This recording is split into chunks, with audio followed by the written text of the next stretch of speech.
It's Raymond, slowly. It's Marissa, slowly.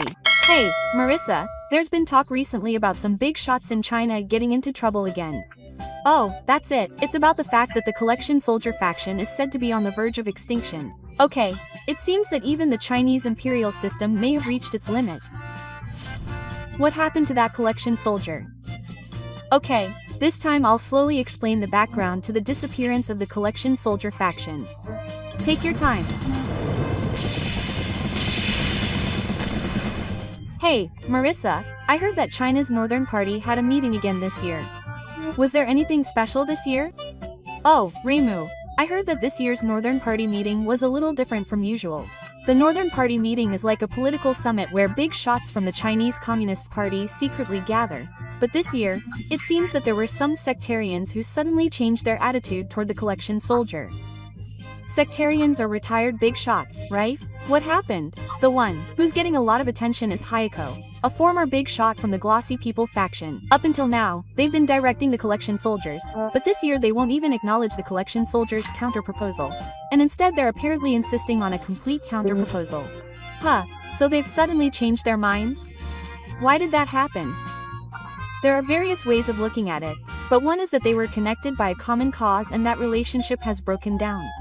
It seems that the original wolves are wary that if they leave the collection soldiers with only a partial amount of power, the risk of dictatorial behavior or a coup d'etat will increase again. I see. So there are divided opinions even among the collection soldiers' directing faction. That's right. It's been said that this year's North Body meeting won't just be a gathering of directing factions, but that there's a possibility that opinions are being divided and changes are occurring within the faction. However, this isn't an official announcement, it's just news and rumors, so we don't know for sure yet. That's right, the backstage of politics is really complicated. Ah, that's why it's attracting so much attention. We can't wait to see what happens next. Who exactly are these directing factions? A typical example would be Hayako, who we just mentioned, and then there's the Imperial School of the Military's Ryukyo Koan. They belong to the Ambassador Party and the number one faction. The Ambassador Party is a group of children of former leaders, right? Yes, it's like a symbol of the privileged class. So why were they in the Collector's Guidance faction? It's because they were using each other. In other words, the Collector's Guidance faction used the political power of the Union to solidify its own position, and the high-ranking faction used the Collector's Guidance to eliminate the reformists? That's right. But that relationship had reached its limit. In particular, the Hyakai Shell initially supported the Collector's Guidance against the Collector's Guidance, but the situation changed drastically in August. What kind of sudden change was happening? An unusual security system was being implemented around Tiananmen in Beijing, and Chinese forces were on the verge of clashing in the South China Sea. In fact, the 82nd Group Army, which led the military's Ryukyo, and the Koan, which led the King General, were seriously glaring at each other. Huh, I didn't know the military and the Koan were in such conflict within China. That's right. Seeing this, the original wolves suddenly realized that it was dangerous to leave even a little bit of the collection soldiers around.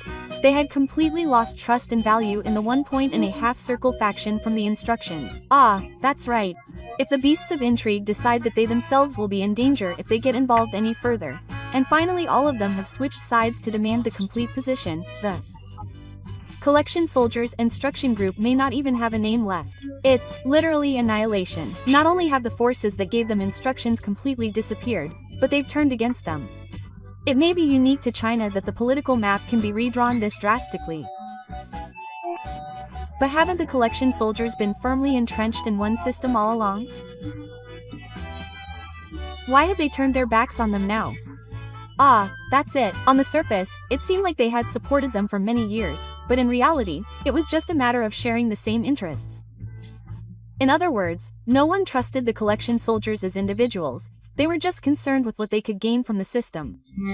Huh, it's kind of simplistic, or maybe realistic, but that's just how politics is. So, now it's been decided that it's not just useless, it's dangerous. What triggered this? First of all, it's the economy. China's economy has been in turmoil ever since the coronavirus outbreak. It was said that there were signs of recovery, but in reality, investment in urban areas has stopped due to the collapse of the real estate bubble. The official youth population is around 20%, but the reality is even worse. 20% means that 1 in 5 people is unemployed. Isn't that a level of social unrest? On top of that, local festivals are also expanding, and local governments are on the verge of financial collapse. In such a situation, the stability of the Communist Party itself is at risk, so the original wolves of the Star faction are starting to get anxious. In other words, there is a sense of crisis that the country won't be able to survive if the methods of the collection soldiers are used. What about diplomacy? This has made matters worse, as the collection soldiers have taken the line of the Pope who is called to battle, and are in fierce conflict with the United States and the EU. Economic sanctions and investment withdrawals continue, and people are fleeing abroad, leading to increased international isolation. So both domestic and foreign affairs are in shambles. That's not all. Even more dangerous is the division between the military and the security sector. Until now, the soldiers who collected the money have seized military power and have been promoting anyone who opposes them. But recently there have been disturbing developments within the military. For example, a former vice president of the Central Military Commission suddenly disappeared from the party's official forces. What? He was promoted. Officially, it was said to be for health reasons, but in reality, it was probably an internal promotion. Moreover, since several people have been affected by this, the military is filled with fear that they themselves might be targeted. It's scary to continue to be on one side in such a situation. Even more dangerous is the rumor that the military and the Koan are at odds. Apparently, the 82nd Group Army, which leads the Koan department, and the unit of the Wangjong Imperial School, which is the top of the Koan department, are in a standoff. Isn't this the full extent of a coup? Yes, there have been unusual traffic restrictions in Beijing since the beginning of August, and there are rumors that something happened around the Tiananmen Gate. They say it's a rehearsal for a military parade, but there were a lot of ambulances involved, so it's highly likely that something unexpected happened. With both inside and outside the country in turmoil, there's no longer any point in supporting the collection. That's right. And the final blow was the opposition from the collection officer himself. Apparently he said he was okay with the general staff being abolished, but he wanted the top military leader to remain, but the current wolves completely saw through that, and that he was just manipulating them from behind the scenes. So the people who were giving orders changed their minds. Oh, and they decided that if Hayako and Ryukio were left halfway, they'd cause something again, so they changed their opinion and said they had no choice but to abolish them completely. It's more like a declaration that they've reached their limit and are dropping out than a complete change of heart. I see. So that's why the recent North Korea meeting led to the elimination of the collection officer faction. Hey, was there really any opposition? I heard that the collection officer himself proposed it, but what does that mean? It's said that at the North Korea meeting, the collection officer himself presented a counterproposal, saying that he was okay with the general staff being abolished, but that he wanted to keep the top military leader. Isn't that exactly the Deng Xiaoping style? Dividing power between the top of the tower and the military? That's exactly right. But in terms of retaining military power, the collecting soldiers were trying to maintain their influence. According to a source in Beijing, it seems that the current wolf faction made a bargaining proposal based on income and expenditure, saying that they would be willing to cooperate under those conditions. But how did that look to the anti-state wolf faction? Their reaction was mixed. Kochika said that Bushima was the first to want the collecting soldiers to continue until the next Chinese Communist Party Congress.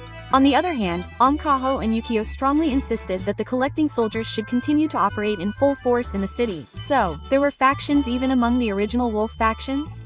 Yes, that's proof that the political atmosphere in Beidewa was tense. Furthermore, according to another source in the sphere of influence, there was apparently a timetable for the gradual establishment of complete positions, such as the 3rd, 4th, 5th, 6th companies. Huh? It sounds like a code, but what does that mean?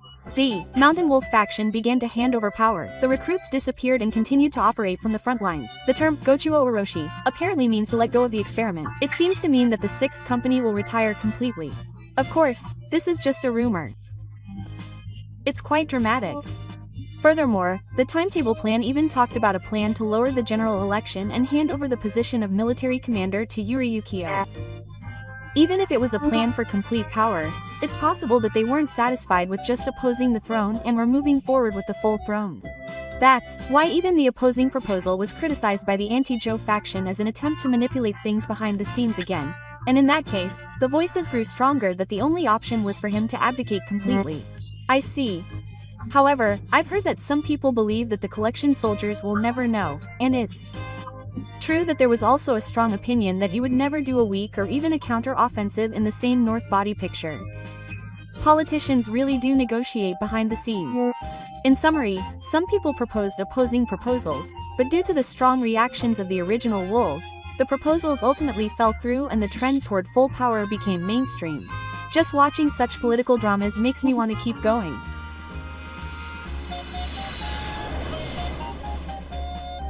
So far, we understand why the commanders of the collection force have turned against them, but there was also talk that their trust has dropped to zero. What exactly is happening?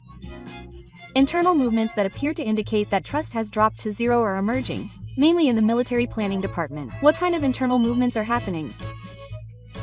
First, the number 2 man in the Central Military Commission, who suddenly disappeared from the front lines in March 2025. This is seen as evidence that he has suddenly lost the trust of the collection force due to political issues that are under investigation. Wait, wasn't he the deputy commander who was always trusted? That's right. Furthermore, he was suspended from duty and expelled on suspicion of being the head of the political work department. This is a sign that no one can be trusted in the military due to the recent military disarmament measures and the forced disarmament. If something like that were to happen, the atmosphere within the military would be terrible. What's even more surprising is that the official media is also taking action to disarmament. The People's Daily has not displayed photos of the collection force and the cadres for several days, and the Politburo meetings have not been held for a long time. This is seen as an indication of political distance. It seems like they are sending a message that the leadership is lacking. In addition, there is a growing emphasis on collective leadership within the military. It has been written that the top position among military engineers should not be concentrated in one person, and that collective leadership itself should be emphasized, clearly showing a backlash against the sole rule of the collection soldiers. It must be quite a criticism to write something like that in an article, right? Furthermore, even the factions that were supposed to support the collection soldiers are beginning to waver. There are reports that the executives who supported the income and expenditure in the past are being eliminated one after another, and that the influence of the Lu sect is actually increasing within the military. In other words, the military is shifting its attention from the fierce collection soldiers to other factions. That's right. According to observers, many of the executives who were considered to be the frequency faction have been eliminated, and the gaps have been filled by anti-state groups called the Super Strong and the Moonline faction. Wait, is it possible that someone is manipulating the collection soldiers behind the scenes? Some people believe that the weak only maintains authority formally, but does not have any actual control. In other words, its influence within the military is rapidly declining. In such a situation, it's not an order. Absolutely. In short, the collection soldiers are not trusted within the military. Far from being trusted, they are seen as targets to be eliminated. That's why the assessment that the trust of the collectors is zero has become a reality. So has it already been decided that they will be fully appointed? At this point, it seems likely that the opening ceremony in mid-October will be the ex-day. There is a high possibility that the collectors will resign from all their positions by then. What a sudden turn of events. Until recently, they were opposed to the position and were just waiting to see how things would go. The opposing proposal, which was to retain only the title of President of the State, was initially approved by the Genro of the Hayakura faction. However, the atmosphere changed drastically after the venue trouble with the Philippines and the clash between the Koan Corps and the military. Were there voices saying that if things continued as they were, it would really lead to civil war? That's exactly right. If the collectors were left half-heartedly, there was a risk of another coup. So it seems that the opinion among the Genro was that they had no choice but to fully appoint them. It feels like the military and the island are already stacked. So, it's highly likely that the October public hearing will decide who will be in charge of all 3 major posts: the Chief of the Military Commission and the Chief of State. But before that, there's the military parade on September 3rd.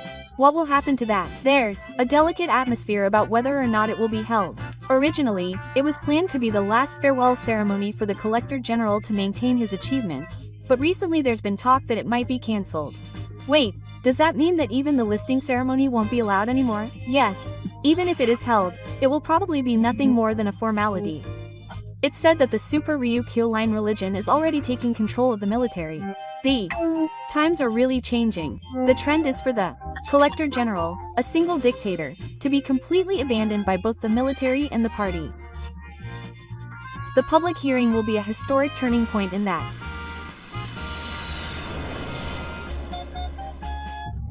So who will take over after the Collector General retires? That's another incredibly difficult question to predict.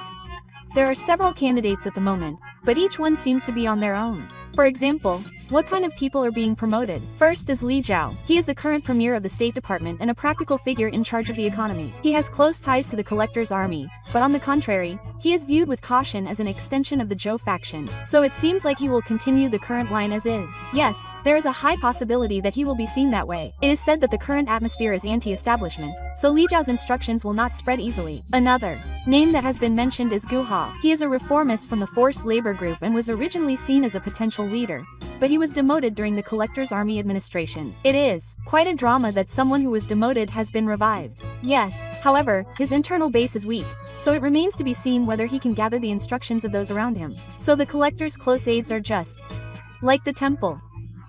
In particular, Setsu is praised for his administrative coordination skills, but he seems to be more of a figure who maintains order than a figure who changes the administrative line. In the end, whoever makes the call will be left to clean up the mess. Yes, China's economy and diplomacy are currently in chaos, and the next leader will have no choice but to focus on recovery mode. Isn't that really tough? Oh, and the factions within the East are still fierce, so even if the top leader is decided, it's not certain that things will stabilize immediately. So the future of China is still uncertain. That's right. The whole world is watching to see how things will move from here. In other words, this North Korea conference marks the end of the one-man rule of the Collector's Office. That's right. With the Collector's Office faction almost gone, there will be an opportunity to move to a collective leadership system and balance within the East. It may return to the principle of not concentrating power in one person that the East China Bing emphasized. The era of one-man dictatorship may be over, and a new form of politics may be beginning. But we can't afford to digress yet. We must continue to pay close attention to China's future movements. What kind of place is Scarborough that we mentioned earlier? Scarborough is west of Luzon in the Philippines. It's a place about 200 kilometers away. It's a small territory consisting of the Yuan and Chao rivers, and while it may only look like a small dot on a map, it's a very important place in the South China Sea. Why is it so important? There are two reasons. One is geographical. The South Sea is one of the world's most important sea routes, with ships and tankers constantly passing through. If Scarborough, located right in the middle of it, could be captured, it could be used as a surveillance or military base. Another advantage is its resources. The surrounding sea is rich in resources, and it is believed that oil and natural gas lie beneath the seabed. I see. So that's why both China and the Philippines claim it as their territory. That's right. The Philippines considers it to be part of the Philippines Economic Zone, and the International Court of Justice has upheld the Philippines' claim. However, China has maintained its historical claim that it is their territory and is trying to forcibly place it under the jurisdiction of the Philippines. In other words, it's the ultimate line of territorial dispute. Oh, and in fact, there have been repeated incidents of trouble between Chinese ships and Filipino ships here in the past. And now, the same Chinese ships have collided, which is a rare occurrence. Considering the importance of the location, it's only natural that the international community is paying attention. What was the situation like on the day of the incident? The incident occurred on August 11, 2025. A Philippine ship called the Sulu Code was distributing relief supplies to residents. Its mission was to deliver food and daily necessities as part of humanitarian aid. Then, the Chinese ship number 3104 appeared. It got right behind the Sulu Code and began to chase it menacingly. It seems terrible to do that to a ship that is providing aid. That's true.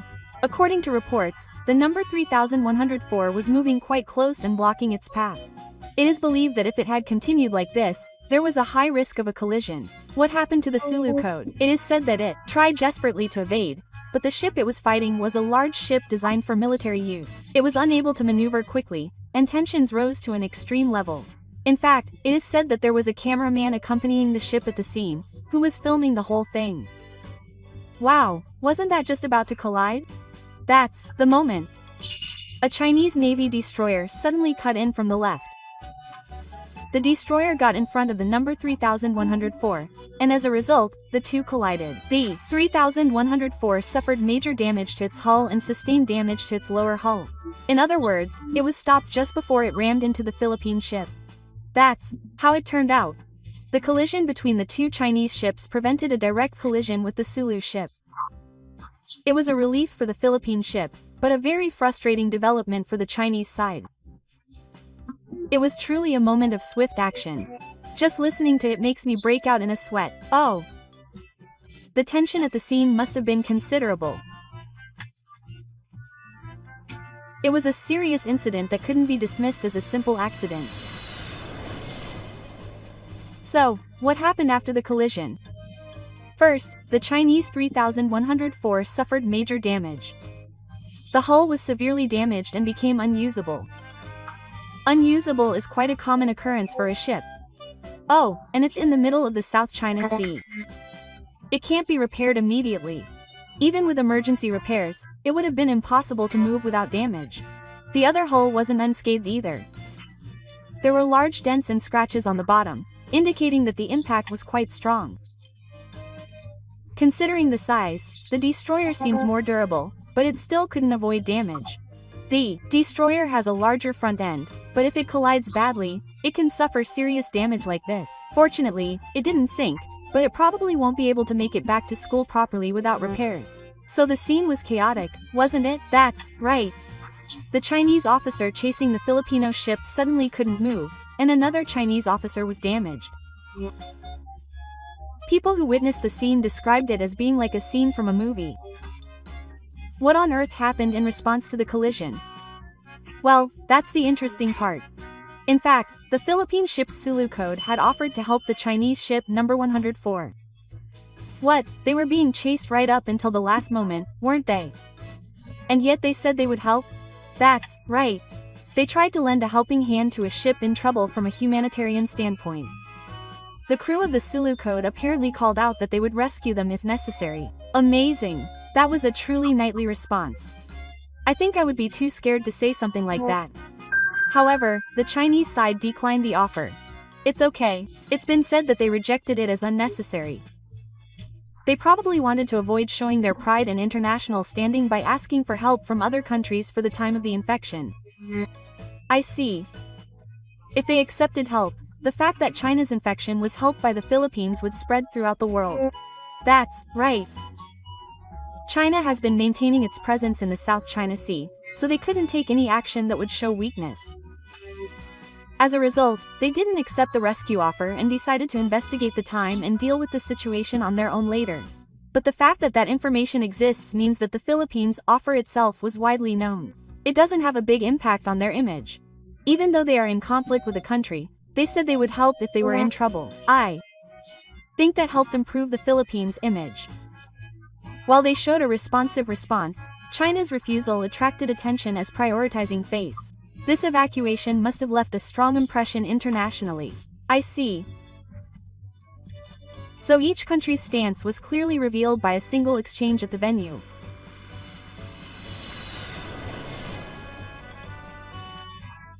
But Marissa, what I'm really curious about is why the Chinese ship collided. That's the big mystery. Some see it as a simple mistake, but some have suggested that it was a deliberate action.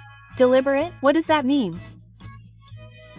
Although it's not the actual situation on the ground, an important political meeting called the Northern Conference was being held in China at the time. It was a very important moment for the leadership. If the Philippine ship had been hit by a Chinese ship and there had been a huge international outcry, the proceedings of the conference could have been severely disrupted. In other words, the destroyer deliberately intervened to avoid an international incident. Some experts think so. It's possible that the reason the destroyer got in front of the Chinese ship number 114 and caused the collision was not to protect the Philippine ship, but to prevent a diplomatic incident. But an accident between Chinese ships is also a serious matter. That's right. However, for the Chinese government, there is a difference in importance between an accident between their own country and an incident involving other countries. If it was a whole ship, it could be handled domestically, but if it was a school building, it would become an international issue. It is believed that they wanted to avoid it even at the cost of some cost, especially with the conference approaching. I see. So it's possible that they would sacrifice the timeline to prevent a troublesome diplomatic incident? In addition, there is talk of factional strife within China. It is said that there is ongoing hidden bargaining between forces opposing the government of the Filipinos and the Filipinos, and some see the recent clash as a manifestation of this. It is hard to imagine that factional strife could have an impact on the sea. Of course, the truth is not revealed. However, it is certain that domestic politics and military movements are intricately intertwined. It is believed that there are factors that cannot be explained by mere high school riddles behind the occurrence of such an unusual situation in the sensitive South China Sea. In other words, the possibility of an accident or the possibility of ulterior motives cannot be ruled out. That's right. Either way, it is unanimous that China's domestic and maritime policies are inseparable. I wonder what would have happened if the Filipino ship had actually been hit. In that case, it is highly likely that it would have developed into an international issue. If a Filipino ship carrying aid supplies had been damaged, there would have been a strong response from a humanitarian perspective. It is unlikely that not only the Philippines, but also neighboring countries and the United States would have remained silent. That's right. The South China Sea is also a place where the ideologies of the US and China truly clash. If the Philippine Navy had sunk or its crew had been injured, there is a possibility that the US would have taken action under the pretext of supporting its ally the Philippines. That would have destabilized the entire region in an instant. Oh, and the South China Sea is one of the world's major trade routes. If it were to develop into a military conflict, it would have a major impact on the flow of energy and supplies. It could go beyond being just a local incident and could have an impact on the global economy. It's no wonder that it's become a hot topic. There's one important point about this incident. It has given the international community the impression that the Chinese infection is not necessarily a monolithic issue. It's unclear whether there was a lack of coordination between the Chinese and Japanese navies or whether it was a deliberate move, but from an outside perspective it appears to have been uncoordinated. I see. So it calls into question the Chinese system itself more than just the accident at the venue. That's right. Furthermore, considering that the fact that the Philippines had offered to rescue the ship has become widely known, this situation, with the Philippines acting rashly and China refusing, must have had a major impact on international Sino-Japanese relations. It stopped just before it developed into an international issue, but the impact was quite large, right? That's right. Even if it didn't turn into a direct military clash, this incident has further increased tensions between China and the Philippines, and has caused a strong sense of caution among neighboring countries and the international community. How has this incident been reported overseas? First of all, major media outlet CNN has given it a lot of coverage, calling it an extremely casual collision. What has attracted particular attention is that a Chinese destroyer ended up stopping a light naval vessel that was chasing a Philippine ship. This is the biggest reason why this incident is attracting so much attention. From the outside, this appears to be a sign of Chinese control. Of course, normally, people from the same country would act in concert. Furthermore, Western experts have pointed out the possibility that there was insufficient communication between the Chinese Navy and the Navy. In other words, it is believed that the accident occurred due to a lack of coordination at the on-site level. So, was it an accidental collision? On the other hand, there is also the interpretation that it was an intentional collision. Several Asian researchers have noted that the timing of the incident coincided with the Beijing University Conference, and some believe that the Chinese government deliberately caused the infections to collide at the same time to avoid diplomatic trouble. Well, it's hard to tell because there's no information to confirm whether it was a coincidence or a calculated move. Either way, it was a major setback for China. Videos and photos of the 3,104 ship immobilized quickly went viral, and have been described internationally as a symbol of the fragility of the Chinese infection. Some experts predict that China will become even more cautious about its actions at the venue as a result of this incident. However, some analysts say that it could instead strengthen its pontifical stance and try to make up for similar blunders. Opinions are divided, but either way, it's certain to be a factor that destabilizes the situation in Nanxihai. In short, opinions from overseas are divided on 2 points: China's lack of control and its impact on regional affairs. Well, that's true, whether it was accidental or intentional. This collision has attracted attention and reactions from all over the world. After hearing all this, it's frustrating that the reason for the collision hasn't been determined. However, in the end, this clash prevented a conflict with the Philippines, while at the same time raising questions about China's control in the international community. Moreover, the Philippines offered to rescue them and gained recognition, while China refused, apparently prioritizing face. The evacuation was also symbolic.